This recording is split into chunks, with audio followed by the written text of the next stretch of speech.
Hi guys, time for dinner. So I've kind of set up everything so I can show you different things, and I'm going to adjust this just a teeny bit because I feel like I am not showing you what I want to show you. There we go. You don't need to see that much of the wall.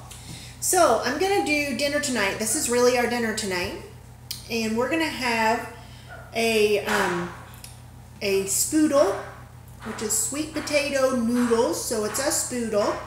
We're having spoodles with homemade sausage, because I can't do most sausage that's out there on the market, and a creamy pesto sauce on that. And so that's what we're having for dinner tonight. And I have a lot of ground pork here, so I'll probably make it into meatballs for tonight and sausage patties for breakfast on Sunday. So what I have here is just some ground pork from our pigs, and I have going to just add some things because it'll make it taste better. So I have my chopper, and I'm going to just put in some mushrooms actually, and I don't know if I can do two at a time, but maybe, let's see. So I'm just going to squish up some mushrooms. It gives a nice texture to your meat.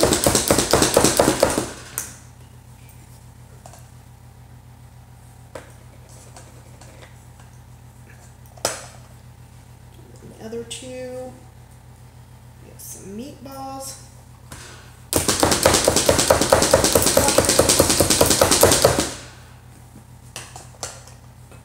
with my handy dandy chopper. I have worn this thing out. I use it so much that I have ordered a new sleeve for mine. And then I have some shallots. I cut it in half just to make it easier to chop.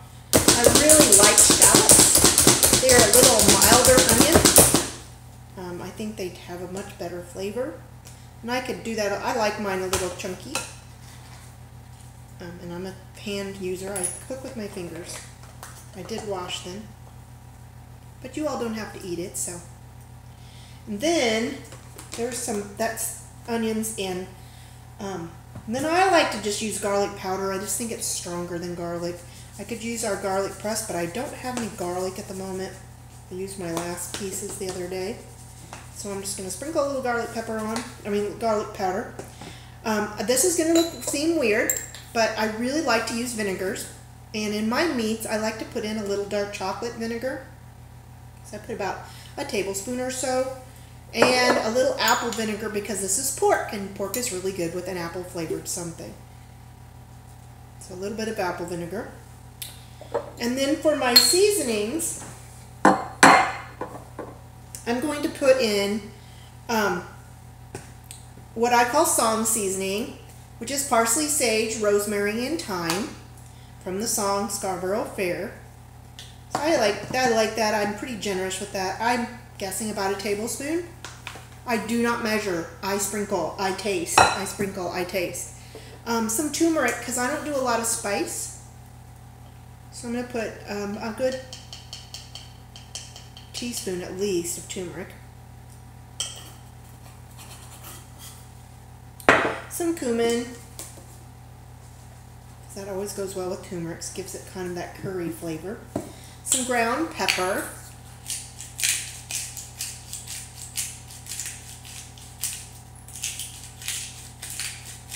sometimes I grind it in my grinder so I can kind of see how much I'm putting in. There, that's good. Not very much, like a quarter of a teaspoon. Again, I don't do a lot of spicy things. And a little bit of sea salt. Good pinch. Okay, I think that was all I had to put in it. And so then I'll just kind of squish all that up with my handy dandy chopper. This is great to cook with. This is great to mix with. It's a wonderful tool, one of my favorites. And then I'm going to get in there with my hands. And I might add an egg to this, because that might help it hold together a little better in balls. We'll grab an egg.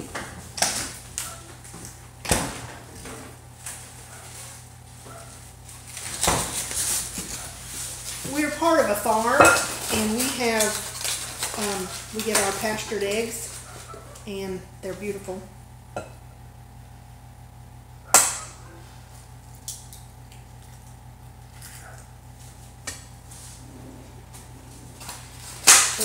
aside for the moment. And I'll just smush this up, and then I'm going to get in there. I have to put some gloves on because I have a thing about touching icky things. And hopefully I did not make this too soupy. All my sauces. We may have patties for dinner and not balls. I could use my little ball maker that I used earlier today, but it's only a tablespoon and I really want these to be a little bigger. I'm going to plop that in my sink. So I'm going to put on some gloves and I'm just going to form some quick patties. And then what else we're going to do is I've already started. We're making our Spoodles. I'm just going to show you how that works, and I'm going to steam those. And these will cook, so but I'm going to steam those, and then I wish I had some breadcrumbs, but I don't have any breadcrumbs. So I'm going to actually just make patties. I'm going to take a handful about like this. I'm just going to kind of patty them out, and I'm going to lay them on my grill that I'm going to put inside my oven. So I'm going to bake these for probably, I don't know, I'm going to say 20 minutes. I'm going to look at them in 20 minutes. If they look like they're done cooking, then we'll be done. And if they don't look like they're done cooking, then we'll cook them longer. And if I smell them before 20 minutes, I'll take them out sooner. So sometimes you just go with what you've done with other foods that are similar. So I'm making patties. I figure, I'm hoping, this is a pound of meat. I'm not making quarter-pound patties. I'm making them a little smaller.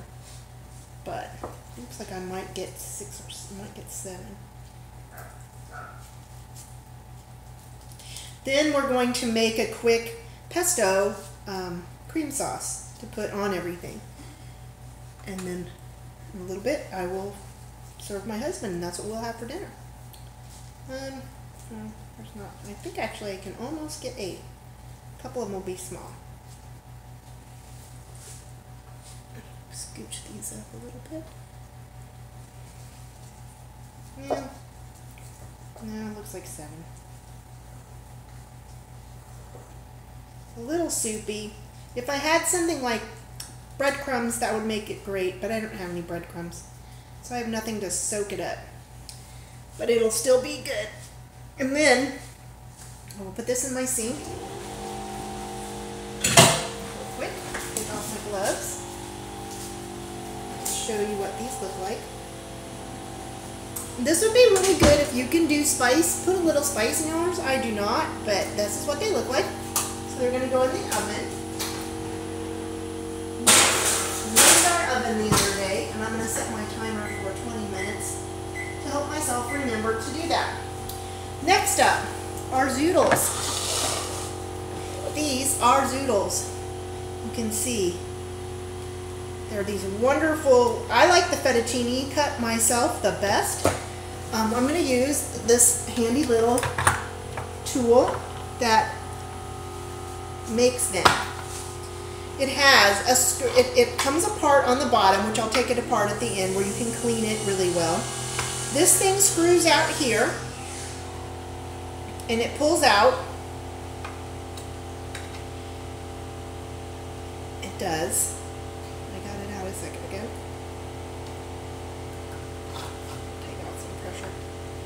And basically you release this piece. It doesn't totally come out, it just releases it. And you can have it, I've been zoodling, or actually spoodling. It has the fat comb, or it has the really thin ones. I don't have as much luck with the thin ones. I like them a little fatter myself, but you can make very thin ones. You get it in place and you screw this back in that holds it in place.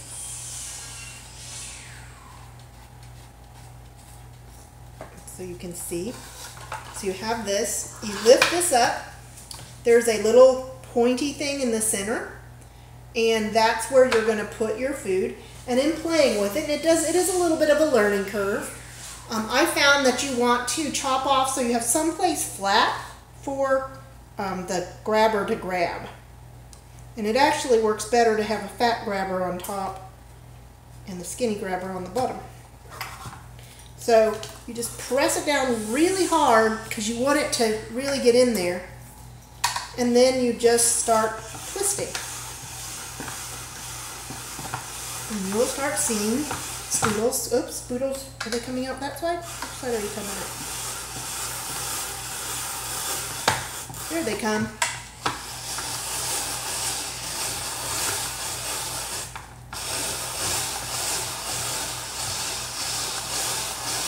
Now I've already done a small, this was one small sweet potato. So it was a really pretty big sweet potato. So I only am doing a half of another one because that's a lot of sweet potato. Now you will not get to go, it'll hit a point where it won't go any further and you end up with a little slice of sweet potato. Now lucky for me, I have a dachshund who thinks sweet potatoes are a treat. So he loves them. All thing I have to do is cut this piece up and it's got all little round swirlies where it's been cut. But I'm just going to cut it up into little pieces and I will drop it in his bowl and he'll think this is great.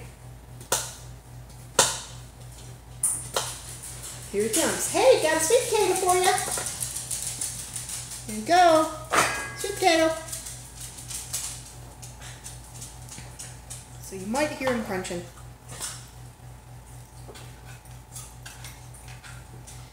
And then it kind of goes everywhere, so having a mat or a clean counter helps. So I will move this out of the way.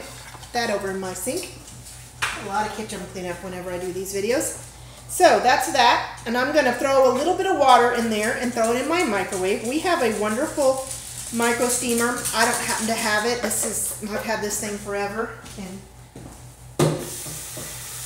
but you want to be able to steam them lightly. I'm probably only going to put it in for 3 minutes. I don't want them squishy. I just want them warm. Okay. Last step is making this basil. Let's do a little cleanup crew here. It's kind of messy. I have a trash can right there. I didn't just throw that on the floor. So I went to my garden, and this is our little hand food processor. And I went to the garden and I got some fresh basil, and I got a little bit of parsley, and I got a tiny bit of mint. Just whatever happened to be fresh. I didn't get very much because I don't want a real heavy basil. I want a basil flavor. And I'm going to add a little bit of flavored olive oil called Wild Mushroom and Sage, which is one of my favorites. Again, if you don't have an olive oil store near you, find one.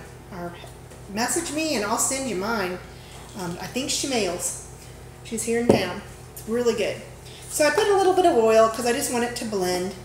And then I'm also going to add into it 2 mushrooms and a shallot. Kind of see a theme going here, mushrooms, shallots, sort of the theme. I open this up, and then I got to get it in an angle I can do, and then I just sit and toss it for a while. I don't want it as smooth as I would a pesto. That I might use a food processor for. That will do it fast and hard and turn it into cream. I just want it really chopped up. I'm going to look. I'm going to take my little handy dandy scooper here and pull it away. So it's going to make it nice and chunky.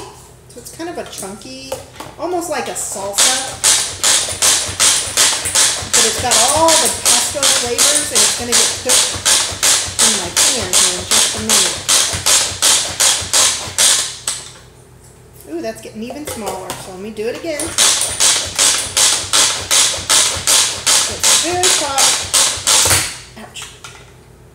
And you can see it's pretty chopped and fine. So I'm going to call that good. Scrape that off. Now, if I can bring this over here. I didn't want to try to move you all to the stove. Ooh, that's hot. And it's really, hopefully not overly done. I don't know if I can move it. Oh, mitts. I will get mitts.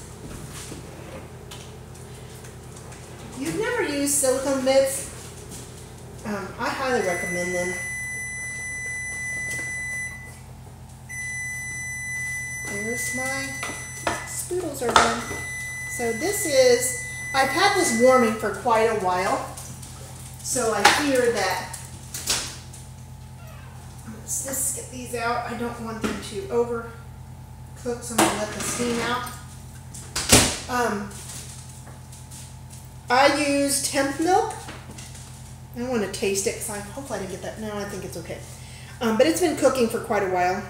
But I have about a cup of Pecorino Romano cheese. And I'm going to be putting that in. I'm also going to be putting in my pesto. So I'm going to go ahead and put in my pesto. Kind of almost like a pesto salsa. It's just chunky. But I added mushrooms, and I normally would not add mushrooms or onions to my pesto. I usually add cheese, pecorino cheese, a lot of oil, and hemp seed. But since I'm using hemp milk, I decided not to do the hemp seed too. And then a cup of this cheese, because I want it to be a really good cheese sauce.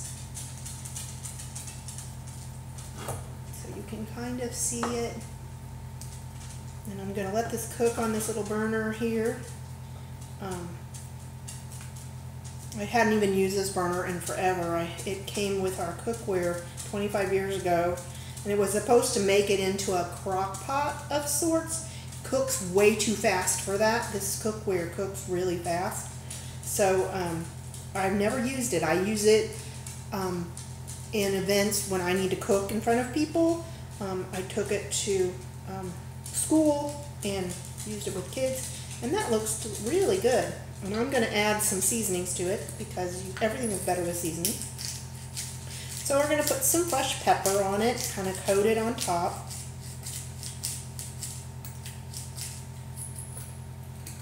And a little bit of garlic. Everything is better with garlic. Just make sure that if you're married, if you eat garlic, that your husband eats garlic too, or your significant other, in my case. As long as we both eat garlic, we're good. A little sprinkle of that. I'm not going to put the turmeric in the sauce.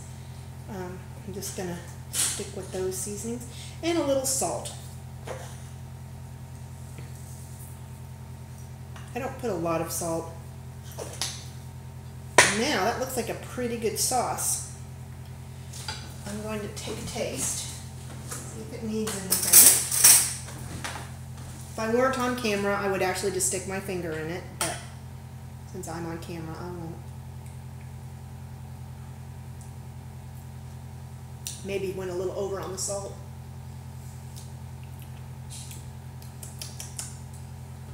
But it's good. I'm trying to think if I salted it before. I don't think I did.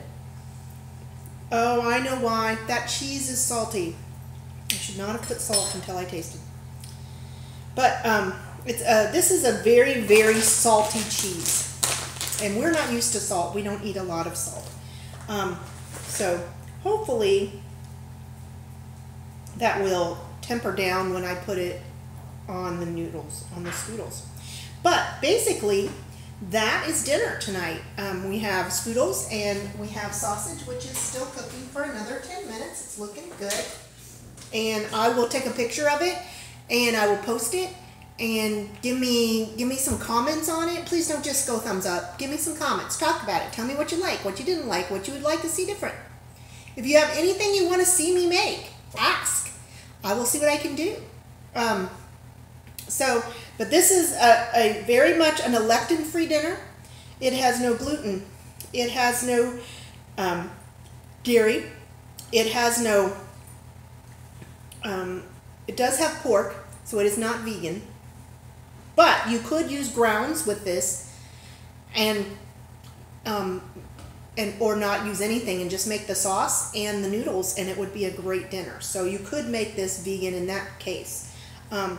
It's fresh, it's wholesome, it's good for you, and it has healthy fats. So I hope you enjoyed, and this was a long one, so hope you stayed with me. If you did, more power to you. Bye-bye.